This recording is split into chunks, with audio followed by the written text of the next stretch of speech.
こんにちは、パワミです。本日はアプリ開発の5回目、シェアポイントリストの参照列を使い、アプリから複数アイテムを登録する方法について解説します。本日実装する内容のデモです。レシピ管理画面で登録ボタンからレシピの登録をします。この時、材料名をコンボボックスから複数選択することができます。レシピ名、カテゴリー、材料等を入力し、チェックをクリックするとレシピ情報が登録されます。シェアポイントリストを見てみると、このように材料名の列に複数の材料が登録されています。本日の流れです。はじめにシェアポイントリストの参照列とは何かについて簡単に解説します。次にコンボボックスで複数選択したアイテムを登録する方法のデモをします。参照列は特にシェアポイントリストにおける多対他の関係性のテーブル間の実装で有用なので、ぜひ最後まで見てください。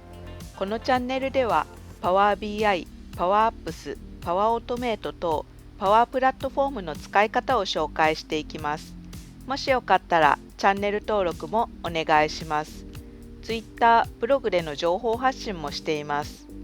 はじめに PowerApps でアプリを作る基本の5ステップを振り返ります。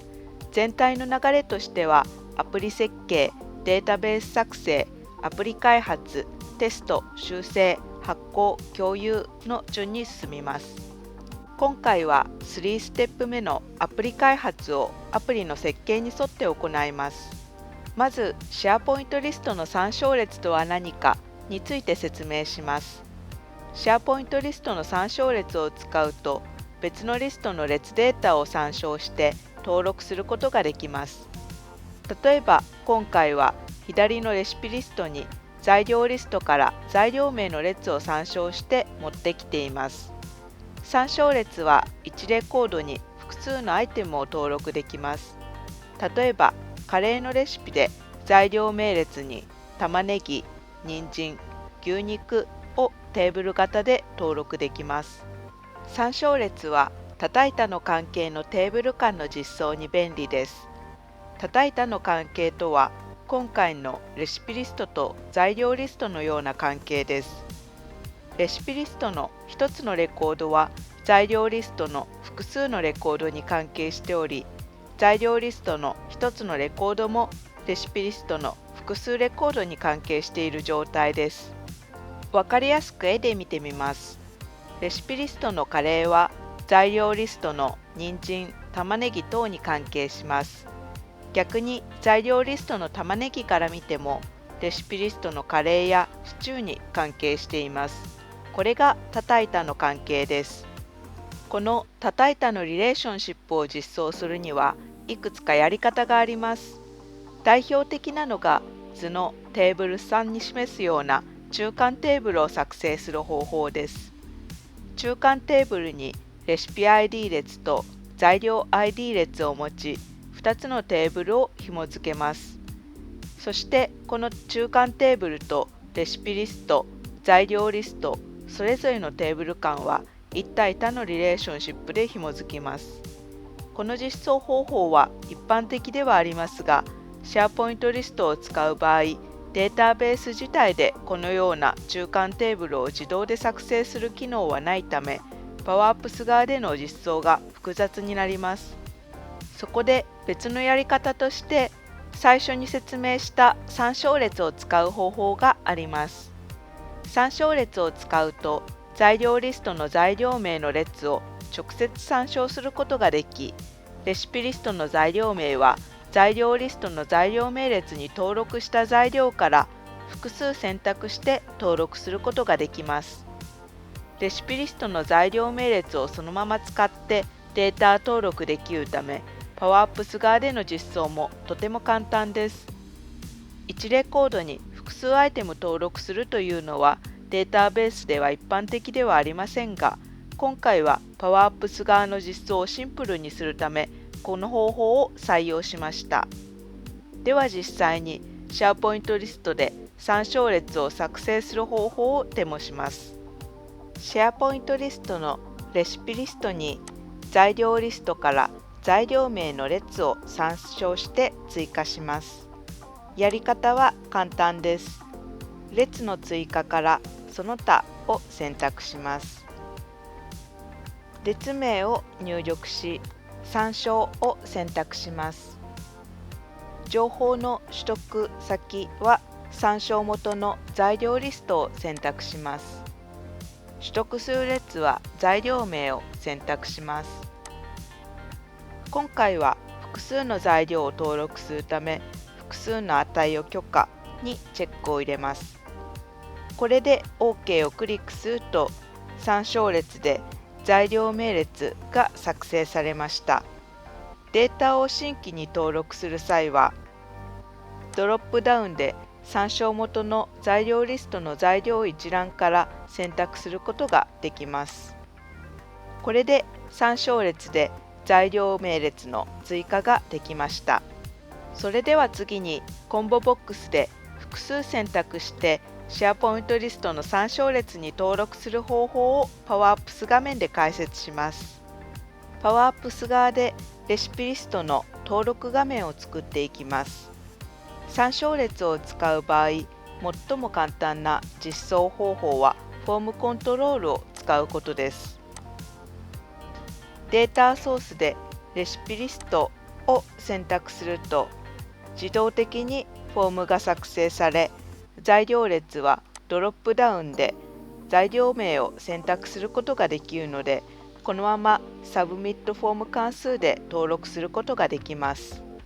しかし今回はポップアップ風の登録フォームとしたので、フォームコントロールは使わず、自分でフォームを作成し、パッチ関数で登録することにしました。登録ボタンをクリックすると、このようにポップアップ風の登録画面が表示されます。この実装方法は以前の動画、よく使う関数その2のアップデートコンテキスト関数で説明しているので、気になる方は参考にしてください。簡単に説明すると、登録ボタンをクリックしたとき、変数 Create Recipe に True を入れています。複数のコントロールをまとめて右クリックでグループ化できるので、登録フォームのコントロールは一つのグループにしています。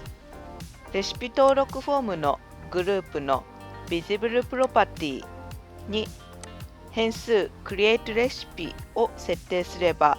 登録ボタンをクリックしたときに変数 Create Recipe の値が True になり、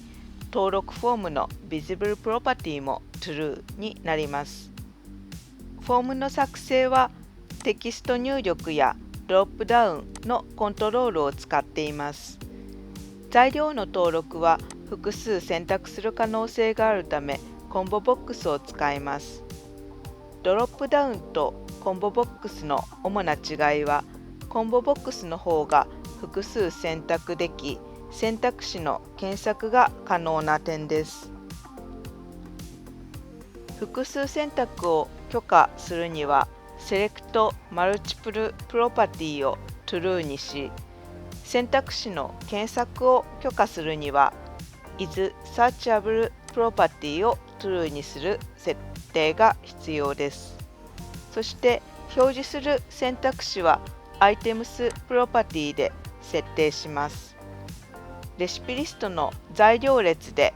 選択できる選択肢をそのまま表示すればいいので、Choices 関数を使い、レシピリスト .ingredient と関数式を書けば OK です。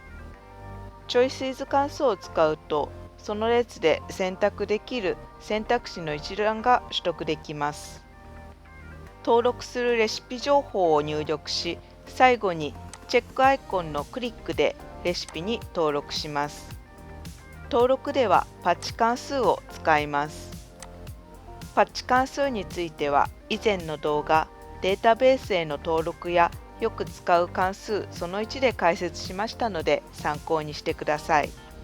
登録するデータは波括弧で囲い、左が登録するシェアポイントの列名、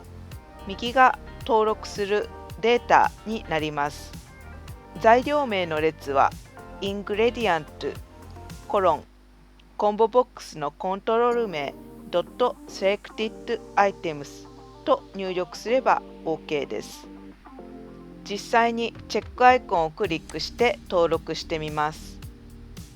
登録したデータがギャラリーに表示されました。シェアポイントリストのレシピリストを見ると、ちゃんと登録されていることが確認できました。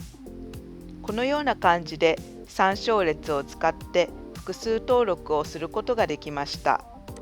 ちなみにギャラリーへの表示は以前の動画よく使う関数その1でも紹介したコンカット関数を使い、このようにカンマ区切りで複数アイテムを表示しています。参照列で複数アイテムを登録した場合、テーブル型として登録されているため、表示するにはコンカット関数を使いましょう。本日はシェアポイントリストの参照列を使ってパワーアップスから複数選択したアイテムを登録する方法を解説しました。